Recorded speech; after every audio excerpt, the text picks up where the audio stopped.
oferecendo a todos a palestra Conjuntura Político-Econômica Brasileira, Análise e Perspectivas, com palestrantes Ciro Gomes, ex-ministro e ex-deputado federal. Gostaríamos de agradecer mais uma vez a todas as delegações presentes aqui no Iberostar Praia do Forte, a todos os nossos convidados, autoridades presentes, aqueles que se fizeram representar. E neste momento nós convidamos o presidente da Federação Nacional do Fisco Estadual e Distrital, FENAFISCO, ao palco, o senhor Manuel Isidro dos Santos Neto, que coordenará os trabalhos, juntamente com o diretor de organização do Sindicefaz Bahia, Sindicato dos Servidores da Fazenda do Estado da Bahia, senhor Ubirajara Lima, anfitrião do nosso evento.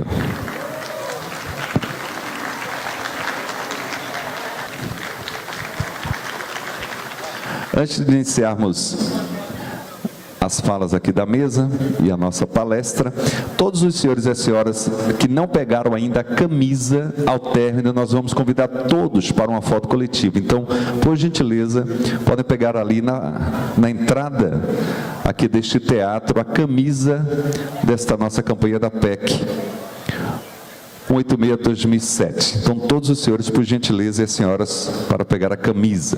Mais uma vez, saudamos todos os sindicatos filiados, as diretorias da FENAFISCO, Sindicefaz Bahia, conselhos fiscais e delegados regionais do Sindicefaz Bahia, também os dirigentes sindicais, entidades convidadas, as comissões organizadoras do evento, os funcionários da FENAFISCO e do Sindicefaz Bahia e demais convidados. Como é uma cerimônia de encerramento muito especial, neste momento nós vamos convidar a todos para ficar em posição de respeito para ouvirmos o hino nacional. Este hino ouviremos na voz de um cantor também baiano, Tatal.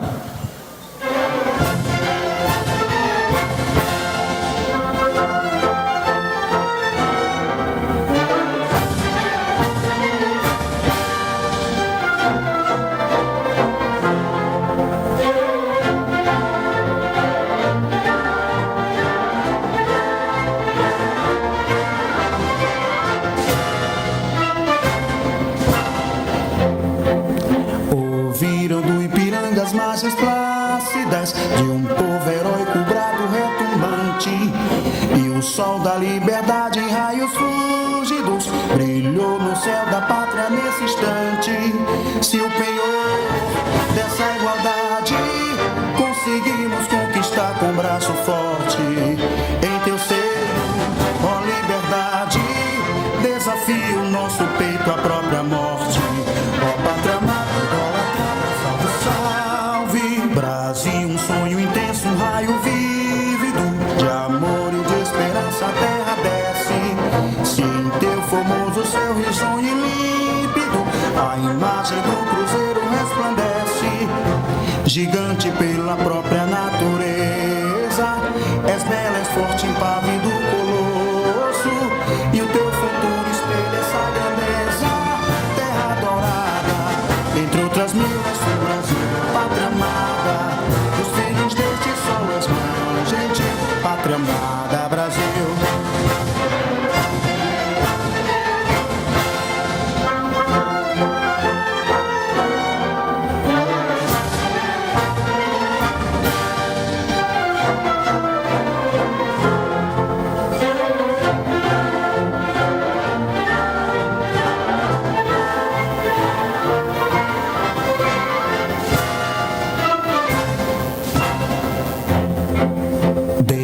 Eternamente em berço esplêndido, ao som do mar e à luz do céu profundo, fulguras, ó Brasil, florão da América, iluminado ao sol do novo mundo. Do que a terra mais garrida, teus risonhos, lindos campos têm mais flores, nossos bosques têm mais vida, nossa vida no teu seio mais amores. Ó pátria amada, Brasil de amor eterno, seja símbolo, o lábaro que ostentas estrelado, e digo verde louro dessa flâmula, paz no futuro e glória no passado. mas se ergues da justiça, clava forte. Verás que o filho teu não foge à luta, nem teme quem te adora, a própria morte. Terra adorada, entre outras milhas do Brasil, pátria amada, os filhos deste sol és mãe gentil, pátria amada, Brasil.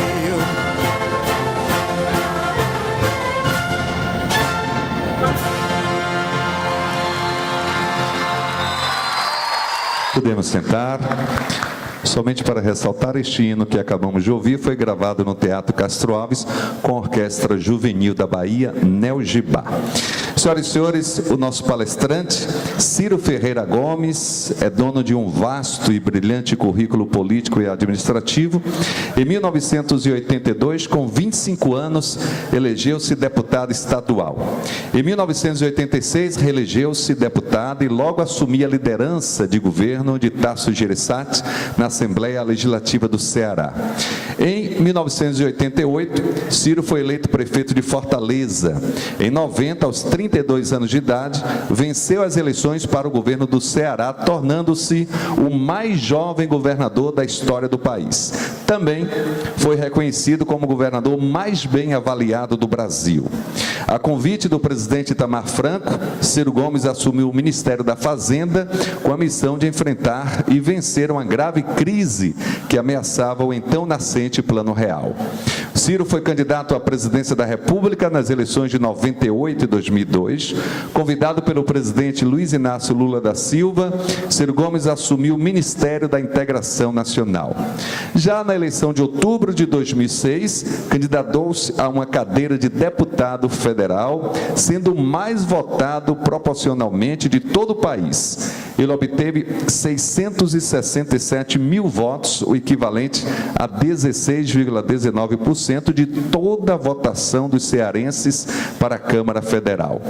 Em 12 de setembro de 2013, a convite do governador do estado do Ceará, Ciro Gomes assumiu a Secretaria da Saúde, com a missão de entregar aos cearenses a melhor rede pública de saúde do país. É também autor dos livros No País dos Conflitos, 1994, O Próximo Passo, uma alternativa prática ao neoliberalismo, em parceria com o professor Mangabeira Unga, e também Um Desafio Chamado Brasil, de 2002. Neste momento, nós passamos a palavra ao presidente, senhor Manuel Isidro dos Santos Neto, para fazer a saudação inicial. Boa noite a todas e a todos. Agradeço de coração a presença do governador Ciro Gomes. Para nós da FENAFISCO é uma satisfação imensa tê-lo aqui, até pela pessoa pública, por ser um debatedor polêmico. Nós precisávamos de um pouco de polêmica neste nosso congresso, que está se encerrando, mas, pelo que eu estive conversando com o senhor ali, pelo jeito o senhor não está mais tão polêmico. Não sei se já estou provocando. Mas, antes de lhe passar a palavra, eu gostaria de que o companheiro Bira, diretor de organização do Sindicefaz Bahia, também pudesse lhe fazer os cumprimentos, e também o companheiro Liduíno, cearense também pudesse lhe fazer os cumprimentos. Companheiro Bira. Boa noite, governador, ministro, deputado Ciro Gomes. Para nós, sempre governador, sempre ministro, sempre deputado. É com imenso prazer que a Bahia o recebe neste evento de discussão de assuntos de interesse do fisco estadual e distrital, e esperamos, com certeza, absorver grandes ensinamentos da sua palestra. Obrigado, Bira.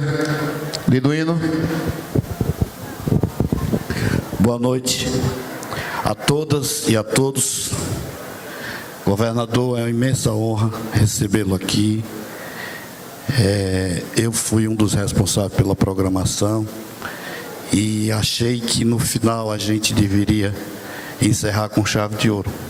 Não é porque seja meu conterrâneo, mas, como bem falou o presidente, a gente precisa de um quadro do que o Brasil esteja passando. E ninguém melhor do que o senhor para fazer nos dar essa visão. Apesar de ser o encerramento, mas vai servir de roteiro para o final desse ano, nos nossos programas, inserir esses ensinamentos. Muito obrigado por ter comparecido. Obrigado, Liduíno. O governador nos disse que está à nossa disposição. Nós disponibilizamos para ele 60 minutos para que ele possa fazer uma fala. Depois disso, ele está à disposição para os debates. Por favor, se preparem para fazer as perguntas ao governador, porque eu aqui já estou preparado também. Governador, a palavra é sua, apenas 60 minutos. Muito boa noite a todas, a todos os meus irmãos, minhas irmãs brasileiros, de todos os rincões que fazem essa expressiva categoria do fisco brasileiro distribuído na nossa federação. Eu quero, como primeira palavra, agradecer, muito sensibilizado, eu que resolvi dar um tempo da política, porque, Manuel, eu antes esculhambava os meus adversários, agora estou com vontade de falar mal dos meus amigos, então resolvi parar um tempo na política e ser lembrado por vocês para vir conversar, especialmente nessa hora que o país está vivendo. Eu considero mais do que um privilégio, uma homenagem que você, Manuel, em nome de toda a sua categoria, faz a mim. Portanto, a minha primeira palavra é muito obrigado por esse privilégio. Cumprimento a todos os baianos que fundaram esse grande país chamado Brasil, na pessoa do Bira, e os cearenses todos aqui presentes, no meu conterrâneo Liduíno, agradecendo a sua gentil menção. Eu estou encarregado pela organização de conversar consigo ao redor de 1 hora sobre essa questão do Brasil, suas questões econômicas, a interatividade política disso, e ao fim disso eu tentarei responder questionamentos, perguntas, ouvirei com muito respeito antagonismos, porque não sei se sou polêmico. O que eu sou é uma pessoa vivida, que dedicou e dedica a sua vida inteira, dos meus 57 anos, 36 estão dedicados à vida pública do Brasil, e não é nada demais, nada do que é mais do que a minha obrigação, mas nesses tempos eu faço questão de dizer que nunca sequer respondi inquérito nem para ser absolvido, né? Não é nada mais do que a minha obrigação, mas os tempos estão tão estranhos que eu tenho agora o prazer de falar isso. Enfim, para entender o Brasil, se você me permitir, eu vou circular um pouco. Para entender o Brasil, eu estou pedindo às audiências que me distinguem com a sua atenção, para a gente fazer uma primeira viagem ao estrangeiro. Porque esses grandes países continentes, como a Rússia, a China, a Índia, mesmo a América do Norte, nós somos tão grandes que nós tendemos, no nosso imaginário, a nos imaginar algo isolados do mundo. E nós não somos. Hoje, mais do que nunca, há uma interatividade central, não é lateral nem periférica, interagindo, influindo na nossa vida cotidiana, que vem do modo com que o nosso país é posto em convivência com o cenário internacional. Então eu peço sua paciência um pouco para a gente dar uma volta para entender o Brasil de hoje, pelo que está acontecendo no mundo. E também, para desdobrar o futuro do nosso país, a gente precisa ter inteligência disso. A crise de 2008, para acelerar, dado que esse país complexo não é possível de ser analisado em apenas 1 hora, mas acelerando o argumento, a crise de 2008 tem uma natureza conceitual que é muito importante de ser apropriada por todo mundo que valoriza a inteligência ao invés do preconceito e das interdições ideológicas que infernizam a humanidade. A crise de 2008, ela tem a característica de derrogar por completo, na prática, o mito neoliberal.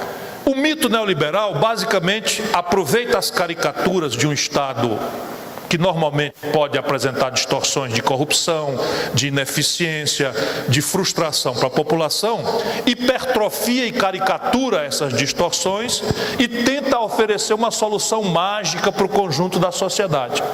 E essa solução mágica é reduzir o Estado a uma dimensão mínima, de baixo custo, que soa como uma certa música para uma classe média cansada de pagar dobrado para viver, porque paga imposto na fonte do imposto de renda e tem que pagar plano de saúde porque não acredita na saúde pública, tem que pagar segurança privada porque está com medo, tem que pagar, enfim, todo tipo de serviços que o Estado não lhe devolve. Então, esse tipo de discurso faz muito sentido na medida em que o patrocínio e defesa do Estado, em tese, perdeu muita consistência no mundo nas últimas 2 décadas. Daí sucede um conjunto de coisas, mas fundamentalmente, vocês que são basicamente servidores públicos, uma das grandes ferramentas de propaganda ideológica internacional é desmoralizar os agentes do Estado e sua linguagem, o servidor público e a política. De maneira que fica muito evidente o que nós estamos assistindo hoje no mundo e aqui no Brasil, que é essa desmoralização sem exceção de tudo quanto for agente público. É todo mundo corrupto, é todo mundo pilantra, é todo mundo incompetente, e a solução é reduzir o Estado a uma dimensão mínima de baixo custo e desentranhá-lo de qualquer intervenção no domínio econômico. Porque segue falando do preconceito, sempre resvalando a meia-verdade, que é a mais potencial e perigosa das mentiras. Porque, diz o preconceito, ninguém melhor do que o livre mercado sabe garantir retorno ótimo à alocação de recursos escassos. Ou seja, os recursos são escassos e o entrechoque competitivo das forças individuais do mercado é quem pode garantir, afirma o preconceito, a melhor eficiência na alocação desses recursos. Como se a vida humana, na sua complexidade, se reduzisse a perseguir um retorno ótimo à alocação de recursos escassos. Já começa bastante fragilizado e capenga o mito, mas, volto a dizer, não é um palavrão, porque, de fato, o mercado tem virtudes muito importantes. O mercado é a melhor forma de garantir o retorno ótimo à alocação de recursos escassos. Isso ninguém conseguiu em nenhuma economia planificada dar maior eficiência a isso. Bom, este é resumidíssimo, aproveitando a sua inteligência que me facilita a vida, o que estava em debate praticamente esmagador, nem debate estava como verdade única, definitiva, a ponto de um estúpido chamado Fukuyama, que eu conheci num debate na Universidade de Yale, nos Estados Unidos, anunciar o fim da história. E o fim da história do Fukuyama era o seguinte: o mundo ocidental, as instituições econômicas do Atlântico Norte, venceu a batalha, o confronto ideológico com a União Soviética e o Muro de Berlim caiu, portanto a história acabou. Resta apenas aos retardatários do mundo, entre eles o Brasil, replicar, imitar, copiar as instituições ditas vitoriosas do Atlântico Norte. Eu faço essa digressão, vamos dizer, mais acadêmica, para a gente ver a estupidez com que acontece a crise de 2008 e como é que ela se desdobra. E dali manda para nós um constrangimento pesado para os dias de hoje. Portanto, eu não estou viajando na minha reflexão, eu estou indo em direção ao tema que nos propusemos conversar sobre hoje. Em 2008... eu vou fazer um itinerário de exemplo, que é mais prático do que teorizar. Um determinado cidadão de classe média dos Estados Unidos foi chamado pelo gerente do banco. E o gerente do banco ofereceu a ele a compra de um imóvel de $1,5 milhão. E a primeira resposta do cidadão foi: eu não tenho esse dinheiro, eu não posso comprar um imóvel, uma casa em Key Biscayne, não é, por $1,5 milhão, eu não ganho o suficiente para isso. Alô? É isso mesmo? Mas o gerente disse: não estou falando de dinheiro, rapaz, estou falando que você vai levar a casa. E está aqui assim, nesse xizinho aqui, que é uma cédula hipotecária.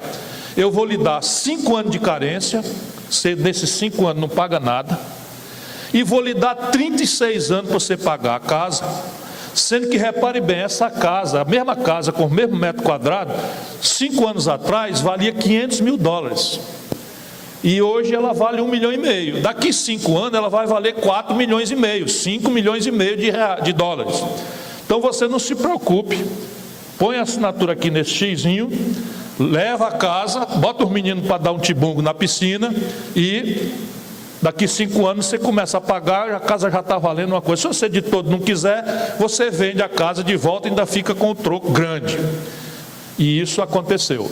Então, o mercado imobiliário norte-americano foi artificialmente inflado por um conjunto de práticas criminosas do setor bancário, do setor financeiro norte-americano, que foi desregulamentado. Entre o tempo que eu morei lá, eu fui estudante, fui visiting scholar em Harvard, em 1995. Minha bolsa de estudo, eu tinha que manejar num banco na Harvard Square, que chamava Bay Bank, porque os americanos regulamentavam centralmente o sistema financeiro e não permitiam, porque os pais fundadores da América do Norte sabiam do perigo extraordinário que é a concentração do poder do dinheiro financeiramente estocado em bancos. Então lá era proibido. Em 1995, não é em 1895, era 1995, era proibido ter bancos regionais. Nacional, nem pensar. Eles ficavam de boca aberta, como é que eu dizia, que compensavam um cheque no Brasil em tempo real, overnight, e eles lá demoravam 12 dias para fazer uma compensação se o cheque fosse emitido na Praça de Nova York contra a Praça de São Francisco, na Califórnia. 12 dias. Mas tudo isso de propósito, porque eles sabiam. Pois bem, desregulamentado, houve uma imensa concentração bancária e as regras de prudência todas foram revogadas. Livre mercado, livre competição, retorno ótimo, alocação de recursos escassos, é o mercado que sabe, tira o Estado do meio, etc, etc, etc, etc. Pois bem, o preço dos imóveis foi inflado artificialmente por uma demanda que não existia na realidade, foi criada artificialmente. E quando chegar o prazo de carência acabou, chamado o cidadão para pagar a hipoteca, o cidadão disse: eu disse ao senhor, doutor, que eu não tinha dinheiro para pagar. E aí o cidadão já não era mais o mesmo, já tinha botado um monte de $1 milhão no bolso, dos bônus que se pagam aos executivos, já tinha capado o gato, tinha saído de cena, estava morando numa ilha, no paraíso fiscal para não pagar imposto, e o grande sistema imobiliário americano micou. Micou por quê? Porque o banco pegou essa segunda hipoteca e começou a negociá-la até no terceira, quarta, quinta linha.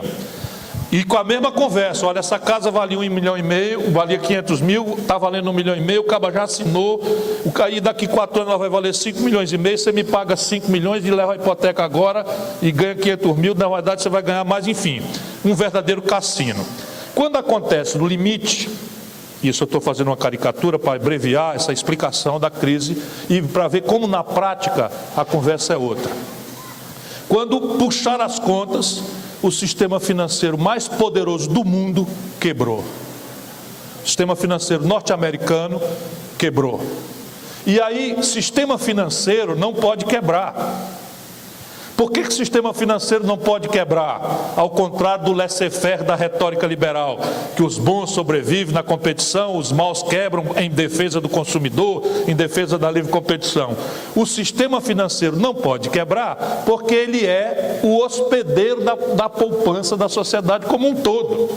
Se tem o jogo do especulador, e tem também a caderneta de poupança da viúva, tem também o capital de giro da pequena empresa, tem também, enfim, todo o estoque da poupança da sociedade, de alguma forma, está hospedado no sistema financeiro. Se o sistema financeiro, como um todo, quebrar, o que na prática está se dizendo é que se está esterilizando o conjunto da poupança da sociedade.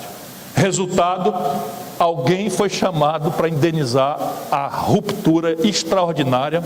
Nós estamos falando aqui de 14 trilhões de dólares. E sabe quem foi? O velho e satanizado Estado norte-americano. Sabe aquele Estado que não devia mais entrar na economia, que devia deixar as coisas ao livre mercado, etc, etc? Pois bem, esse velho Estado foi chamado.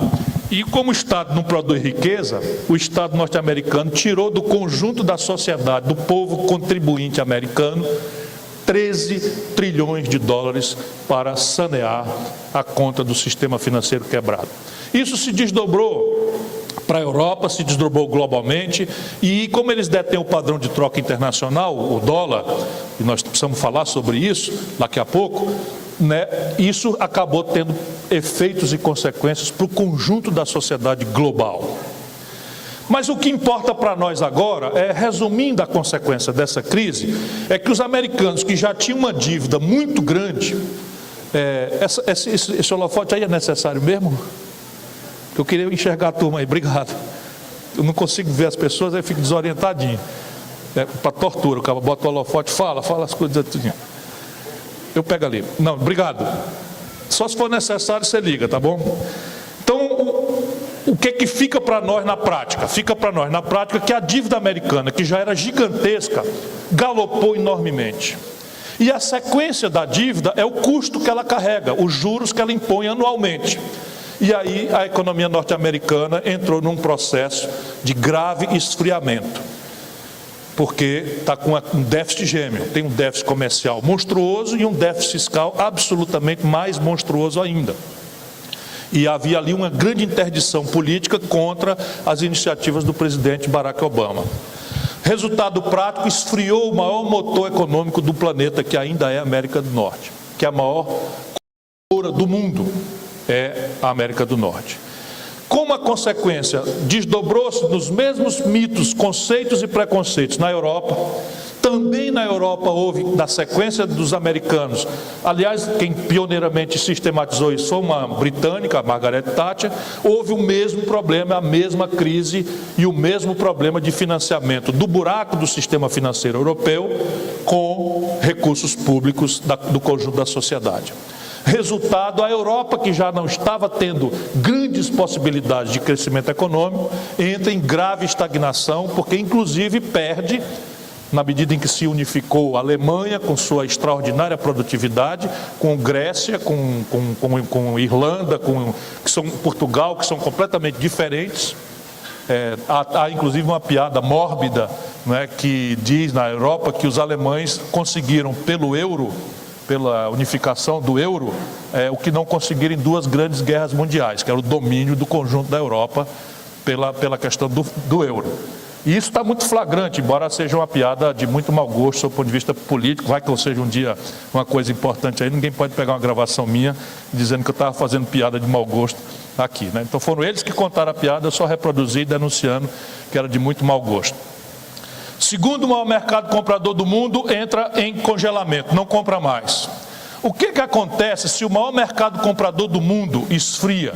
O segundo maior mercado comprador do mundo esfria e não compram mais? O que acontece com o maior mercado vendedor do mundo, que é a poderosa China? Não tem para quem vender, começa a despencar os valores dos preços industriais da China. A China começa, que estava crescendo há quase 2 décadas, a uma média superior a 10% ao ano, uma coisa absurda, extraordinária, né? Justo para passar no nariz dos pseudo-intelectuais do Ocidente, a única grande potência que não caiu na esparrela neoliberal. A China tem uma economia coordenada que valoriza a iniciativa privada, mas valoriza também uma coordenação estratégica do Estado Nacional Chinês, que planeja por 5, 10, 15, 20, 50 anos na frente e coordena com a iniciativa privada a execução deste planejamento de longo prazo. Quer dizer, o único experimento econômico do mundo que tem êxito nesse período estúpido que a humanidade está vivendo é o oposto do que a retórica predominante no Ocidente determinou, que seria a falsa ciência neoliberal. Se o maior mercado vendedor do mundo, que estava crescendo a 10, 14% ao ano, esfria e cai no que eles chamam nos seus documentos oficiais de slowdown para 5, 6% ao ano, o que acontece com um país verde-amarelo, daculado abaixo do Equador, que tem este mercado como seu principal destino de mercadorias exportáveis? Eis aí o primeiro e grande constrangimento que vem do estrangeiro para nós. A China, contra quem nós temos um superávit comercial de quase 6 bilhões de dólares por ano, diminui drasticamente suas compras no Brasil. Salvaram-se os nossos conterrâneos, compatriotas do Centro-Oeste, porque comida não dá muito para segregar a compra. Mas todos os outros setores, por exemplo, o setor mineral brasileiro, aliás, o setor mineral global, despencaram. Eu estou hoje trabalhando na CSN, Companhia Siderúrgica Nacional, para defender o gin das crianças, porque meus filhos já não tomam mais leite, já estão na fase do gin, né? Então, para defender o gin das crianças, eu estou trabalhando lá na CSN. A gente vendia, só para vocês terem clareza no exemplo prático, a gente vendia 1 tonelada de minério de ferro há 14 meses atrás para a China por $180. Então, 1.000 quilos de minério de ferro, que é basicamente terra misturada ali com grande teor de ferro, embarca no navio, eles pagavam $180 por 1 tonelada lá na China. Esta semana nós fizemos embarques com $47. Só para vocês terem uma ideia do tombo prático, concreto que foi nas contas brasileiras o efeito da China. Então você tem essa primeira grande interatividade internacional, que é um esfriamento do planeta, ao contrário do aquecimento global, que constrange o Brasil. Sob o ponto de vista comercial, ficou óbvio no exemplo de $180 para o ano. Mas nós tínhamos 16, 18, 20, 24 bilhões de dólares de superávit na nossa balança comercial com o estrangeiro, e agora estamos amargando micro superávites, quando não déficits astronômicos. E isso nos remete a outro grande constrangimento internacional, para a gente finalmente ir vindo para a nossa terra e para as nossas manhas e artimanhas aqui de dentro mesmo, que não são pouco graves como essas de fora, são gravíssimas. O segundo grande constrangimento é de natureza financeira. Existe um bicho que a grande imprensa brasileira não trata, porque não quer que o povo conheça, não quer que a classe média conheça, porque é por aqui que as grandes tramóias e trambiques são feitos, que é a conta corrente do país com o estrangeiro. Todo mundo fala de balança comercial. Então, ok, a gente compreende fácil o que o Brasil vende para fora e o que o Brasil compra de fora, né? Isso é a balança comercial. Mas só que a conta em dólar no estrangeiro não é só a parte de mercadorias que a gente faz no balança comercial. Existe um conjunto de contas que reúne tudo que a gente paga para o estrangeiro em dólar e tudo que o estrangeiro paga para nós em dólar, que é a moeda de conversibilidade internacional. Por exemplo, o turismo é muito simples de entender, né? O turista brasileiro que vai para Nova York, para Miami. Obrigado, querida. A família vai bem? Já casou ou está noivo ainda? Ainda não casei. Não? É porque esses homens daqui são mole, viu? Porque... Deixa que... Aí, ó, o pessoal concordou comigo aí. Obrigado. Desculpa a brincadeira. É porque tinha uma pessoa dormindo ali, eu tenho que fazer uma risadinha aí. Então veja bem, tudo que o Brasil manda para fora e tudo que o Brasil vem para cá chama transações correntes. Desculpe que vocês sabem disso muito bem, mas eu tenho uns estudantes aqui que eu vi, eu quero explicar para eles também. Então tem contas que são menos transparentes, por exemplo, royalties, que é o aluguel da inteligência que nós não desenvolvemos aqui dentro. O buraco está na conta de $10 bilhões, que o país está retrocedendo sob o ponto de vista da inovação e da tecnologia. Por exemplo, frete, um país que tem 8.400 quilômetros de costa, destruiu sua marinha mercante e internacionalizou praticamente 100% do frete das coisas que a gente manda para fora e das coisas que a gente traz para cá. Dá uns $14 bilhões de buraco só em frete. Destruímos, para grandes falcatruas, destruímos o sistema de seguros e resseguros do país, de maneira que no limite, todo o resseguro hoje brasileiro é feito em dólar lá fora.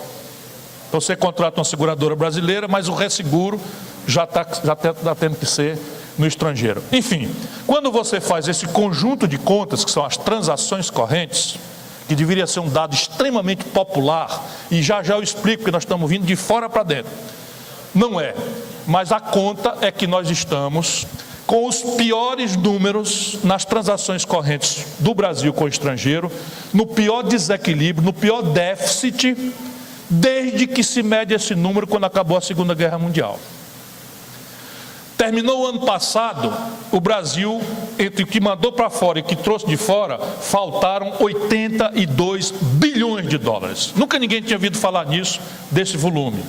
E para mostrar que as coisas podem piorar, esse ano nós já íamos projetando algo ao redor de $105 bilhões de desequilíbrio, nas transações correntes, e essa desvalorização do câmbio está sinalizando para cair para algo ao redor de 90, 87 bilhões de dólares. Também a gente pode já conversar sobre isso, porque mexe com a vida de cada um de nós aqui, apesar da grande imprensa não nos deixar entender isto de propósito, né? Então repare bem, quando você tem no fim do ano um buraco destas proporções, você precisa fechar essa conta. A primeira consequência de quando o buraco se apresenta, vamos começar a entrar para a nossa vidinha do dia a dia. A primeira consequência é que o mercado, ponham muitas aspas nessa entidade fantasmagórica, né? Na verdade meia dúzia de especuladores, eles começam a dizer, o Brasil vai ter dificuldade para arranjar esses dólares. E aí funciona no mercado de câmbio, que me desculpe os economistas, né? Funciona no mercado de câmbio igualzinho funciona com o mercado de banana lá no mercado de São Sebastião, conterrâneo, igualzinho. Se tiver muita banana e pouca gente podendo e querendo comprar banana, o preço da banana cai. Ao contrário, se deu um problema, etc, ali pela Uruburetama, choveu muito, etc, tem pouca banana naquele dia e muita gente querendo e precisando, podendo comprar banana, o preço da banana sobe. Então, se você tem uma escassez de dólares, da proporção de 100, de 80 bilhões, começa o preço do dólar em real a querer subir. Estão vendo aí? Hoje não sei quanto deu, porque eu não vi aqui o resultado, mas estava 2,52 a última vez que eu vi. 3,52. E isto é inflação na veia. Também já eu volto para explicar isso. Mas eu estou agora ainda trazendo o problema de fora para dentro. Então, se eu tenho um desequilíbrio em conta corrente, crônico, estrutural e crescente, eu sinalizo para dentro que a minha moeda vai se desvalorizar. E sinalizo para fora que eu talvez não dê conta de pagar minhas contas. E aí você sabe como é que funciona a finança internacional. Igualzinho os agiota lá como é que chama? Praia Vermelha, né? Como é Praia Vermelha? Não. O bairro lá de Salvador, aquela coisa mais linda que tem, pertinho do Rio Vermelho. Igualzinho no Rio Vermelho os agiota faz. Se o caba tiver uma conta corrente muito alta, o saldo alto, muito bom e tal, o gerente do banco manda flor para a mulher no dia do aniversário, manda cesta de Natal para você e tal. Agora experimenta furar o cheque especial e procura conversar com o gerente, ele vai dizer, estou em reunião, não posso atender. É a mesma coisa que funciona na finança internacional. Se o país está com reservas muito altas e equilibrado ou superavitário na sua conta corrente, o agiota internacional lhe empresta o melhor dinheiro que tem. O prazo mais longo, o juro mais barato e tal. Porém, o contrário, se você está queimando sua poupança e você está começando a mostrar para o mercado que está gastando mais do que ganha e que não tem perspectiva de corrigir isso, o gerente começa a dizer, opa, esse daí não vai dar certo não, só empresto ele por curto prazo e com juro lá em cima. Essa é a segunda grande consequência de fora para dentro que está constrangendo o Brasil. Nós estamos provavelmente perdendo proximamente o nosso rating, que é ridículo. Em 2008, nessa crise, todas essas agências de risco, vou dizer o nome, Moody's, Standard & Poor's, Price, enfim, todas elas estavam dando azul, relatórios lindos, maravilhosos para o sistema financeiro norte-americano na véspera da quebra. Porém, a vida é cruel e dura. Esse magote é que diz se um país ou outro acolá merece ou não merece a aplicação de fora. E aí hoje o grande estoque de poupança financeira lá fora pertence ao conjunto de trabalhadores, fundos de pensão. E aí eles têm governança corporativa e tem uma regrinha escrita: só aplicamos em títulos, papéis, empresas e países que tiverem grau de investimento, que eles chamam investment grade. O Brasil vai perder o grau de investimento nos próximos meses. Isso significa que nossa conta vai ficar mais difícil de ser financiada, que a nossa moeda vai ser mais gravemente estressada para se desvalorizar frente ao dólar. Pronto, já temos problema para valer vindo de fora para dentro. Achou pouco? Segura as pontas aí que o problema agora é de dentro e esse é que é ruim mesmo, né? Dentro, você tem remotamente no Brasil 3 graves assimetrias, 3 graves desigualdades em relação ao padrão das vanguardas produtivas mundiais. Então, as vanguardas produtivas mundiais estão se apresentando para o comércio com 3 características que são absolutamente assimétricas, desiguais, em desfavor do nosso país. Primeiro, este produto lindo, maravilhoso, bem ou serviço que nos encanta e às vezes nos ilude como se fosse nossa referência de felicidade, né? O celular que você carrega no bolso, os novos materiais que estão nas fibras dos paletós que não amassam, enfim, os eletroeletrônicos como um todo, a química fina, que o Brasil depende do estrangeiro em 86%, enfim, os implementos agrícolas, os fertilizantes, os agrotóxicos, que a maior agricultura do planeta importa do estrangeiro 40% dos seus custos de produção. Enfim, tudo isso é produzido com 3 características. A primeira, financiamento barato, porque essas vanguardas globais se financiam ao padrão mais sadio disponível no mundo. E aí vamos para coisa concreta, coisa prática, bem concretamente aqui no Salvador, aqui na Praia do Forte. Um garoto japonês que sai da faculdade, pode sonhar em botar um empreendimento, um consultório de odontologia, comprar os equipamentos, um ateliê de arquitetura, enfim, um laboratório de análise química, etc. Ele toma dinheiro lá a juro negativo. Ou seja, ele toma 100 ien emprestado e no fim do ano tem que pagar 97. Que o juro no Japão hoje é negativo. E os produtores que se financiam com esse padrão estão com essa característica no mundo.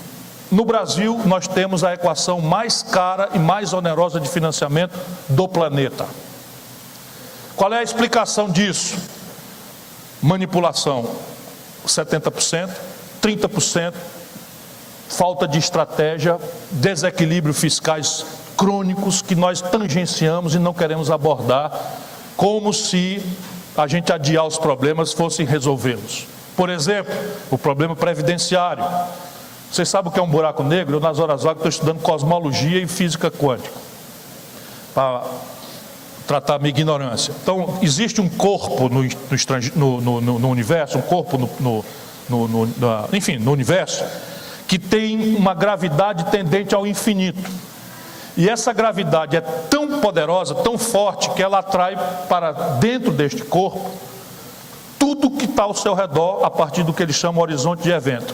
Inclusive a luz, que apesar de não ter massa, tem só a partícula, o fóton, a gravidade é tão violenta que atrai a luz também. Então esses corpos aparecem nas observações como verdadeiros buracos negros. Ninguém sabe o que é que tem ali para diante. Pois, mal comparando, eu acho que a Previdência Social no Brasil é um buraco negro que vai engolir o país. Nós temos, e aí tem 1000 explicações, 1000 injustiças, mil coisas, mas o fato concreto é que este ano o Brasil vai ter um furo na conta da Previdência, que é bancado com recursos do Tesouro de mais de 60 bilhões de reais. Só para dar um exemplo daquilo que é 70% manipulação, 30% problemas reais, como, por exemplo, o mais importante deles, na minha opinião, a Previdência. Então, repare uma coisa, o Brasil se financia mais caro, competindo com o mundo que se financia dramaticamente barato. Essa é a primeira grande assimetria competitiva entre nossos empreendedores e os empreendedores globais com quem nós competimos, lá fora e no mercado brasileiro. A segunda é que o empreendedor de vanguarda, tanto em bens como serviços, se apresenta para a competição praticando o último domínio tecnológico setor a setor existente. Então, nosso celular quad-core, com máquina de fotografia de 20 megapixels, e não sei o que só falta falar, inclusive fala, né, o celular, isso tudo é última geração. De maneira que o Brasil tem hoje um retardo tecnológico médio no seu padrão produtivo. Médio, é evidente que nós somos muito bons aqui e acolá em muita coisa, mas o padrão médio de atraso tecnológico brasileiro é de 3 gerações. Mal comparando, é como se nós estivéssemos hoje produzindo a geração neta, quer dizer, neta não, avó da atual geração dominante no mundo. E nós não queremos comprar nem consumir esse produto anacrônico. Ninguém quer comprar um computador 486 que as senhoras e senhoritas aqui presentes nem sabem o que significa, né? Tão jovens que são. Mas quando eu fui morar nos Estados Unidos em 95, eu comprei um 386, porque o 486 tinha acabado de ser lançado, e meu irmão dizia que tinha um erro, que era melhor comprar o antigo, que era 386. Aí você ligava a internet pelo telefone, e entrava uma página mais ou menos em 4 minutos, 5 minutos, eu achava aquilo absolutamente fantástico. Eu lá no frio gelado de Boston, conseguia ler a primeira página da Folha de São Paulo ou do Jornal do Brasil, esperava só 5, 7 minutos na frente do computador, entrando filinha por filinha, aquela coisinha ali, então entrando. Isto tudo é lixo, não vale absolutamente mais nada hoje, né? Essa briga que nós estamos assistindo do Uber com táxi, essa está perdida. Está perdida, não tem saída. O novo destrói o velho em matéria de consumo, a não ser que a gente faça um esforço aí, que eu vou ponderar também ainda na minha fala. E o problema é que eu estou me apaixonando pelo auditório e estou começando a esticar o tempo, né? Mas tem uma terceira assimetria para a gente seguir adiante.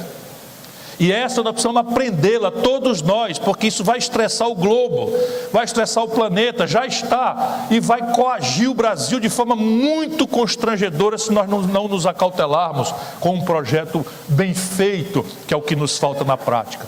Escala. Ninguém precisa ser economista para entender. Quando você vai no mercado de Aracaju, o camarada passa a dizer: leva aí, freguês, a maçã hoje está muito boa. 3 é R$5, 10 é R$10, né? Quanto maior a quantidade, vai baixando o preço individual. Isso é o que os economistas chamam de grande escala. O que importa para nós é que a China, só para dar um exemplo, opera, e as vanguardas produtivas mundiais tendem a operar assim também, em mega escala. Ou seja, uma fábrica de camiseta da China produz 1 bilhão de peças por mês. E aí os custos para produzir 1 bilhão de camisetas são muito mais baratos, porque ele compra o fio muito mais barato, o pano muito mais barato, pela quantidade. E o preço final, que é o que interessa, desse produto, no mundo, é invariavelmente mais barato do que custa produzir a mesma coisa, ou o seu equivalente em pequena quantidade. É global. Sabe a Sulanca de Caruaru? Os pernambucanos estão aí?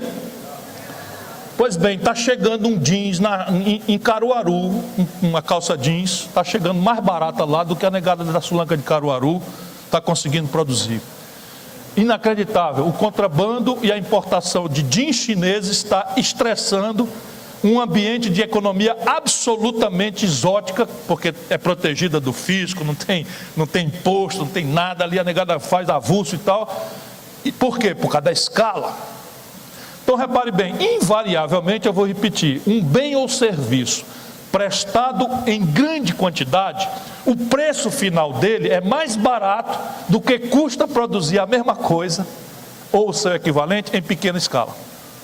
Característica da economia brasileira: 7 em cada 10 empregos, que é o que me importa na economia, é o bem-estar das pessoas. 7 em cada 10 empregos no Brasil são germinados por pequenas empresas, que por definição trabalham em pequena escala.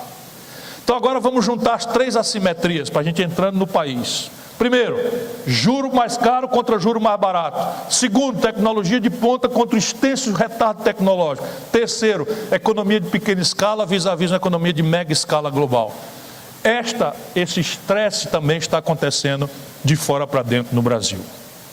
E isso então nos traz para perguntar por quê. E terminar, quem sabe, especulando como nós sairíamos dessa encalacrada, que não é pequena nem pouco complexa, é muito grave e explosiva para uma democracia muito verdinha que só tem 20 e poucos anos. A gente às vezes esquece disso. Nós estamos no mais longo período de história democrática do Brasil e não inteiramos nem 26 anos ainda. Bem novinha a democracia brasileira.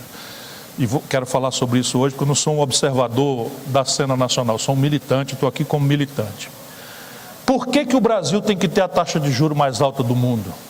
O que é que explica o fatalismo, alguma traição do nosso compatriota Deus, que todo mundo diz que nasceu no Brasil, que o Brasil é extensamente atrasado e o mundo está se avançando tecnológico? E por que essa característica de pequena escala na economia brasileira? Se a gente entende esses porquês, a gente já descobre as pistas do que temos que fazer, que é com o que eu quero terminar a nossa reflexão de hoje. Juro é preço de dinheiro. Já tentei explicar aqui.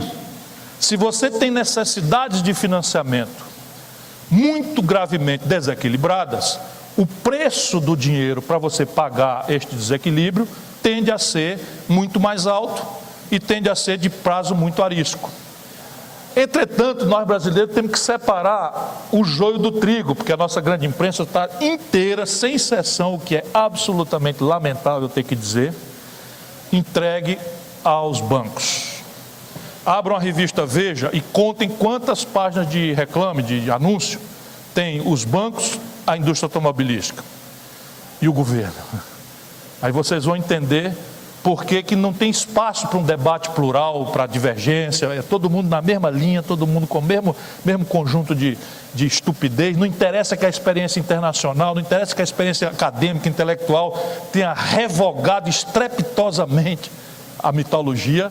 Nós estamos aqui retardatoriamente indo para o caminho do brejo, quando a gente já sabe o que é que tem no fim do caminho do brejo. É o brejo, nós estamos indo para o brejo, como quem fez este caminho antes foi. E aqui não tem debate, é proibido, e quem se arvora de debater é logo chamado de polêmico, né? Uma piadinha aí, não. É logo chamado de polêmico, de criador de caso, tá? Não ia deixar passar essa aí? Tá bem.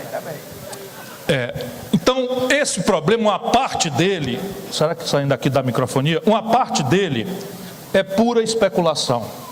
E isso nós precisamos entender. Não há, por exemplo, nesse momento, há uma projeção de inflação que descamba para 10% ao ano. Eu que ajudei a fazer o real, fico muito constrangido de ver esse retrocesso acontecendo no Brasil. Porque inflação boa, antes que alguém queira me apanhar em alguma contradição, é a morta, é a nula, é a zero. Porém, há fórmulas e formas de enfrentamento da inflação e elas precisam consultar as causas. Então você tem, por exemplo, o remédio do juro alto para combater a inflação, que dá uma certa legitimidade, né? Dá uma certa legitimação na sociedade. Não, nós estamos pagando um remédio amargo, o juro tem que subir. Isso é a conversa mole do Banco Central brasileiro. O juro tem que subir porque nós temos que debelar a inflação, temos que convergir para o centro da meta, e falam com arrogância que parece assim que estão falando a melhor ciência, mentindo descaradamente como velhos salafrários, velhos conhecidos meus.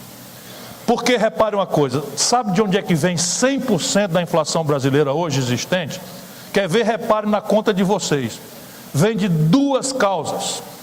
Duas e somente duas causas.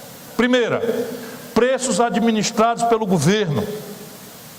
O governo, um belo dia, por razões que entende prudentes, corretas, oportunas, sabe-se lá o quê, vai lá e assina um papel, um decreto, uma portaria dizendo o seguinte: a partir do dia 5 de agosto, a tarifa de energia elétrica vai subir 48%. Chegou na conta de vocês aí? Como é que eu, aumentando o juro, eu diminuo esse preço? Precisa ser economista para entender isso? Então o governo baixa uma portaria e diz que a luz agora, a energia vai custar 50% mais caro. E o Banco Central diz: tem uma inflação aí que eu tenho que atacá-la. E larga a taxa de juros em cima. Pergunto, qual é o efeito de taxa de juros sobre a portaria do governo aumentando o preço da energia? O preço da água, a tarifa dos transportes e coisas que tal. Portanto, mentira grossa.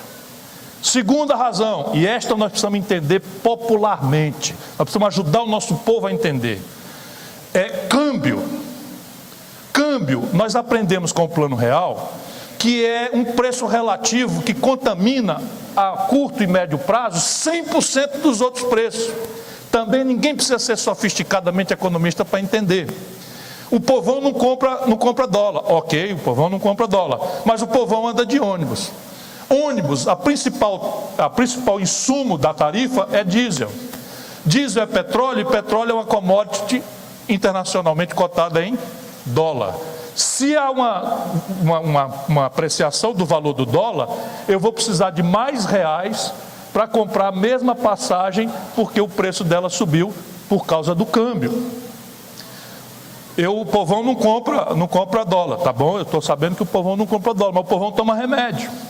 Já falei e vou repetir, porque eu acho um escândalo. 86% da química fina dos nossos remédios vem do estrangeiro, importados. Mais de 70% disso tem patente vencida, que você com engenharia reversa copia, sem praticar nenhuma ilicitude internacional, como os chineses estão fazendo. E pode abrir a fábrica em qualquer lugar do semiárido baiano, do semiárido, enfim, ou no interior da Amazônia, porque é compra governamental e o Brasil não tem autonomia. Pois bem, quando o dólar sobe, eu pago a química fina dos meus remédios em dólar, então eu preciso de mais reais para pagar o mesmo remédio, porque ele subiu em dólar. A grande pergunta, o povo não compra dólar, tá bom, estou de acordo, mas o povo come pão, a gente come pizza. Pizza e pão é trigo. Trigo é uma commodity internacional que o Brasil não produz com suficiência, então nós importamos e pagamos em dólar. Então, se o dólar sobe, eu preciso de mais reais para pagar a mesma pizza e o mesmo pãozinho. E esta é uma inflação de custo, não é uma inflação de demanda. O que é uma inflação de demanda? De novo, ninguém precisa ser brilhante nem economista, é só tirar a trava do nosso olho, da manipulação. E eu desafio os técnicos do governo, dos bancos para debate, não acontece. Quando acontece é patético, como aconteceu com um cara da Veja, um garotinho muito à toa, que está no YouTube, é hit no YouTube, um garoto da Veja, repetindo as bobagens e não pensa. E aí você pergunta uma coisa fora do que ele decorou e pira. Então você tem o seguinte, o que é inflação de demanda? A inflação de demanda é assim, eu tenho 100% de capacidade instalada ocupada, ou seja, eu sou capaz de produzir 1000 carros, 100 camisas, 200 lâmpadas. E naquele momento, por alguma razão, a sociedade está capaz de comprar mais de 1000 carros, mais de 100 lâmpadas e mais de 1000 camisas. Então você tem uma demanda, quer dizer, uma capacidade de comprar maior do que a oferta do seu aparato produtivo. Nesta hora acontece uma espécie de leilão, quem dá mais leva, e isso aumenta os preços. Isso é o que a gente chama de inflação de demanda. Se você encarecer o juro, teoricamente, e eu digo teoricamente porque nem sempre isso foi verdade nas coisas peculiares do Brasil, você desequilibra a demanda. Por quê? Porque você pode comprar o dinheiro que você tem no bolso, mais o crédito que você tem na praça. Então é o que os economistas chamam de demanda, é o recurso que você tem. O crédito que você tem é a demanda agregada, que nem os bancos fizeram uma demanda agregada artificial lá no mercado imobiliário americano. Então se eu encareço o preço do crédito, que é o juro, teoricamente eu diminuo o acesso ao crédito, então eu diminuo a demanda agregada, deixo que a população compre só aquilo que ela pode comprar com o dinheiro do seu próprio bolso. Pois bem, no Brasil hoje, isso é chocante, meus compatriotas. No Brasil hoje, a capacidade instalada ociosa da nossa produção é de 32% médios. Ou seja, nós estamos com 1/3 da nossa capacidade de produzir parado. Como é que você aceita que o Banco Central brasileiro diga na cara do freguês que nós temos inflação de demanda e que por isso tem que subir o juro, quando na verdade a inflação é de custo por causa do câmbio e por causa dos preços administrados pelo governo? Isto é crítico. Isso é crítico e acreditem, o deslinde disso é político.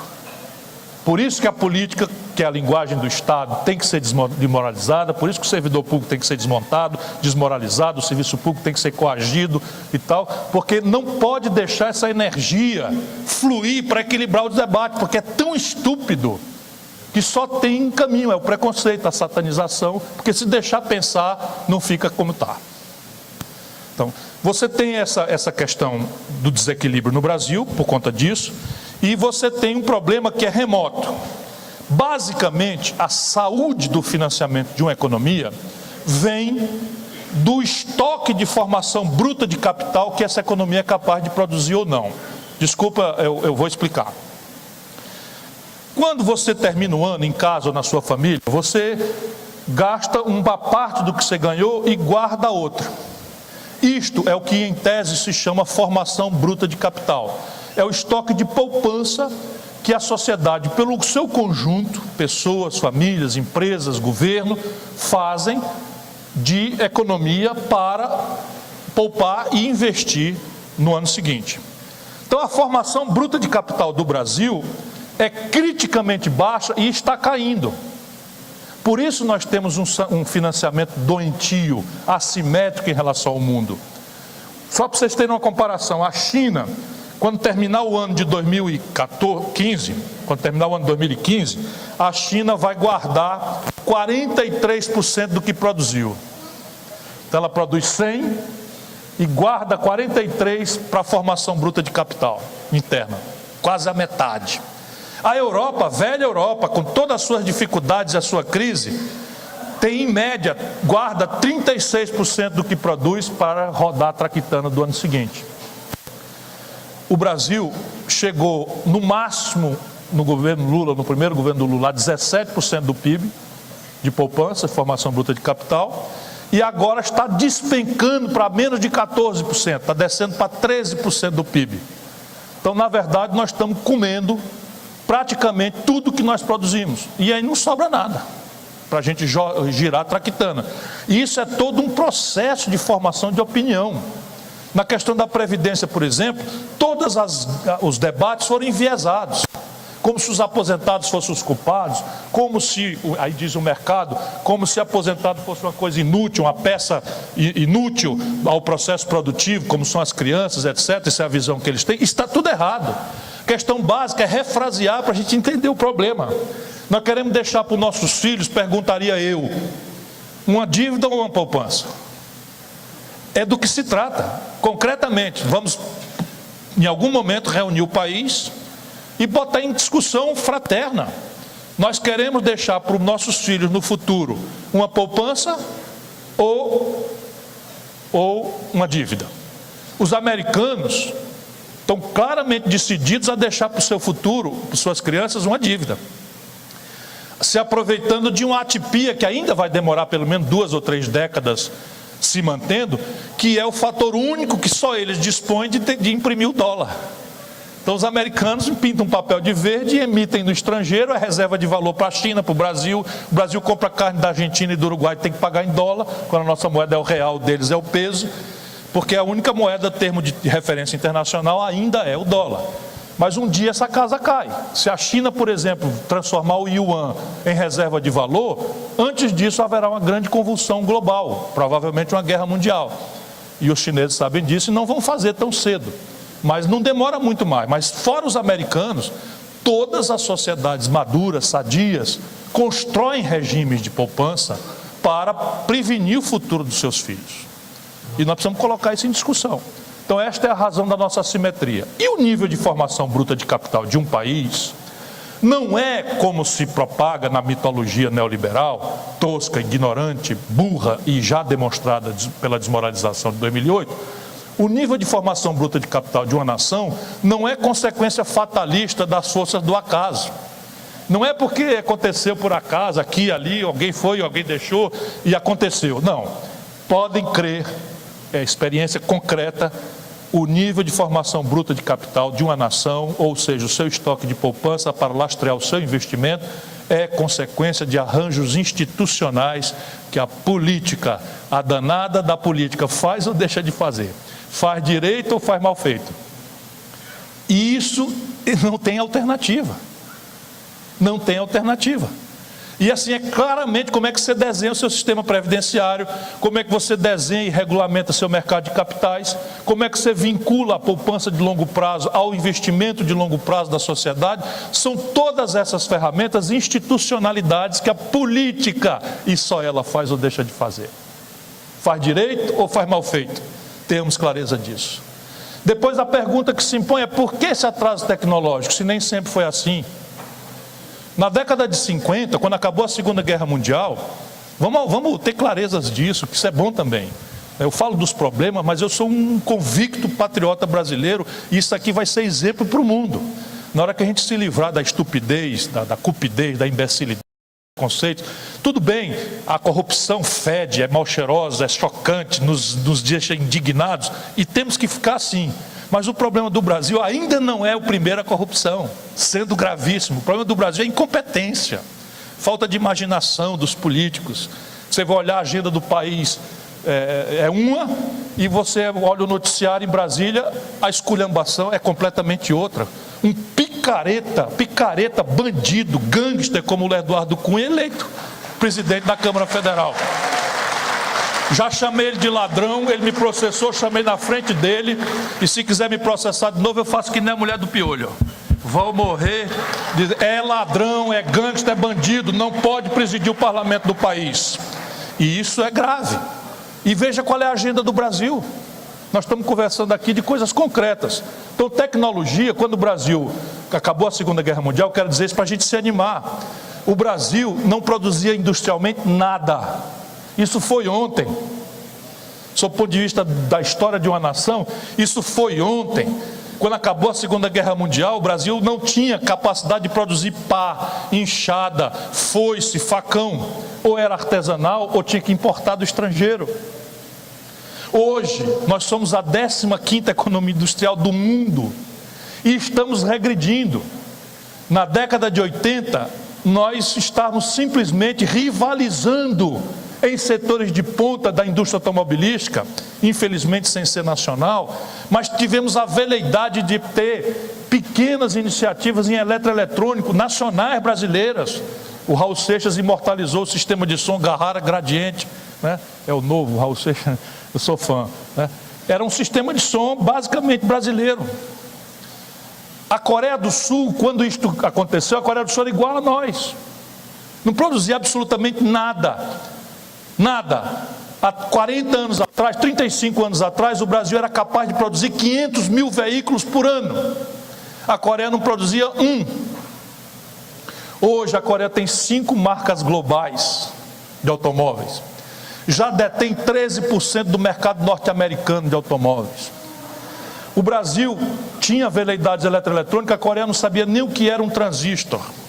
Hoje a Coreia tem, 30 aninhos depois, tem 6 marcas globais de eletroeletrônica. O Samsung que está aí no bolso de vocês, a LG, não sei o que, todas marcas globais. E o que é que a Coreia tem que nós não temos? O que é que aconteceu lá que a gente não possa replicar aqui? E é evidente, de novo, o estágio tecnológico de uma nação é basicamente uma variável derivada mais remotamente de quanta matemática se oferece às crianças na escola básica e de qual engenharia você qualifica sua população nos níveis médios e altos. É isso, simples assim. O Brasil tem um currículo estúpido e não tem mais professor de matemática. Mas o que é que impede o Brasil de criar uma política de formação de quadros de matemática, de inovação, de engenharia, articulado com compras governamentais que possam fazer engenharia reversa em alguns setores tecnologicamente patente vencida e a partir daí criar uma dinâmica de superação desse ato tecnológico, planejar em quais setores nós queremos ter protagonismo global, em quais outros a gente sucumbe à evidência de que há uma novidade no mundo, que nós não seremos capazes de produzir um chip. Isso é uma tragédia moderna. Tudo nosso gira com chip, mas nós não temos capacidade de produzir um chip. Só os americanos sabem fazer. E eu não duvido que se a gente botasse os 10 bilhões de dólares em pesquisa em qualquer universidade nossa, a gente desenvolveria um chip. Só que ele provavelmente 10 bilhões de dólares depois teria a capacidade de processar de um 486, que não serve mais para nada. Então isso é uma tragédia. Mas em biotecnologia, em química fina, em agrotóxico, em implemento agrícola, em petróleo e gás, que são lugares onde o Brasil tem um natural protagonismo oferecido pela nossa realidade, só a falta de uma política de estratégia, de coordenação, só essa sucumbência à mitologia de que o mercado espontaneamente vai resolver essas equações, jamais aconteceu na história do mundo. E por fim, escala. A escala é imediatamente uma variável da concentração de renda. Porque um ricão, ele pode até fazer 7, 8 refeições por dia, mas ele não faz 20. E o Brasil tem 7% da população dona da metade da riqueza do país.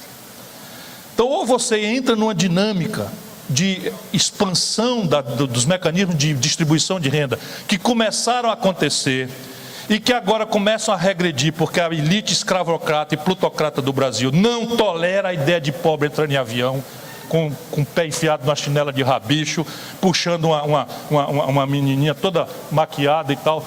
E rico no Brasil não tolera essa ideia. Eles ainda estão com a história da princesa Isabel, não podia ter feito aquilo. A princesa Isabel não podia ter feito aquilo que ela fez. E aqui Vocês estão vendo como eu estou azedo em relação ao governo atual do Brasil, mas eu estou falando de valores. E dou os números, para quem quiser rebater, nós temos um debate em seguida. Quando o Lula tomou posse, o salário mínimo a poder de compra era 72 dólares. Quando a Dilma tomou posse, o salário mínimo tinha poder de compra 320 dólares. Isto é real. Quando o Lula tomou posse, o crédito popular, como proporção do PIB, era 13%. Quando a Dilma tomou posse, era 50%. E concentrado em acesso do povão a semiduráveis. Hoje não existe mais jegue no Nordeste, é todo mundo de moto, os hospitais entulhados de gente, né, espanderado, porque passaram do jegue para moto sem nem treinar, sem coisa nenhuma. Né? É preciso admitir. E os políticos ainda defendem que não tem que cobrar o capacete e tal, porque é assim, as coisas aconteceram. E a rede de proteção social do Brasil simplesmente esconjurou a fome da nossa realidade. E eu sei que a fome de massas era uma realidade brasileira. Eu vi isto com os meus próprios olhos, como hoje eu sei que não tem mais. Isso é o fim? Não, isso não é o fim, isso não é nada. Mas isso aconteceu. Para mostrar o quê? De novo, o milagre da política. Por que o salário mínimo tinha que ser 76 dólares e não 320? Por que nós temos que ter a fome como uma fatalidade do nosso individualismo egoísta? E isto nos traz ao que eu quero para arrematar a minha conversa hoje, pedindo desculpa porque de fato me apaixonei pelo auditório. Eu não vou terminar aqui sem um ato de militância. Eu acho que nesse instante nenhum brasileiro responsável pode se omitir. E eu acho que nós temos duas tarefas, como eu tentei demonstrar. Uma é uma pressão poderosa sobre o atual governo brasileiro, sobre a presidente Dilma, para que ela se reconcilie com os valores e com os conjuntos populares que deram a ela a oportunidade de governar a esta pátria amada que é o nosso Brasil. Nós temos que fazê-la ver que não é razoável que ela, tendo sido eleita com um conjunto de valores, no dia seguinte que toma posse, entrega o comando da economia e da política a corruptos e a entreguistas, que são aqueles que nós derrotamos. E a segunda grande tarefa, meus companheiros, minhas companheiras, e agora falo aos sindicalistas, nós precisamos abrir o olho porque está em marcha um golpe de Estado no Brasil. Eu não sou nenhum inocente e não sofro da paranoia. O itinerário do golpe está desenhado. Fizeram agora, anteontem, um voto de urgência, requerimento de urgência aprovado na Câmara, para votar com urgência as contas de 20 anos atrás do presidente Itamar Franco, do presidente Fernando Henrique, 2 mandatos, e do presidente Lula, 2 mandatos. Nunca foi urgente. Votaram ontem a urgência para votar essas contas desses 3 ex-presidentes com uma única finalidade: limpar a fila para ajuizar uma conta da presidenta Dilma, que foi o que eles estão chamando de pedalada fiscal. Coisa que todo mundo fez ao longo do tempo e que flagrantemente o Tribunal de Contas tinha que advertir, multar, determinar que não se repita mais, mas jamais desaprovar a conta. E impeachment não é remédio para governo que a gente não gosta. Impeachment não é sequer remédio para governo ruim, porque todo mundo tem direito de não gostar do governo que vai muito mal. Todo mundo tem direito de dizer que é um governo ruim. Isso é justo e legítimo. Mas impeachment é uma coisa muito grave. Se houver um impeachment por manipulação odienta das coisas formais, que é o golpe paraguaio, é o que se fez também na Venezuela e que frações das elites brasileiras querem transplantar para cá. Constrói um caminho de pseudo-legalidade e, se isso vai à última consequência, o Brasil não se governará mais pelas próximas 2 ou 3 décadas. Isso é o que está acontecendo na Venezuela. Elite, eu ia dizer escrota, mas não posso falar porque tem senhoras presentes aqui no auditório. Elite imprudente, confrontou e produziu Chaves, que é outro inconsequente. E agora a Venezuela já não pode mais dela ser dita uma democracia que era exemplar na América Latina. Estão querendo transportar isso para o Brasil. Não podemos tolerar. Muito obrigado por sua atenção.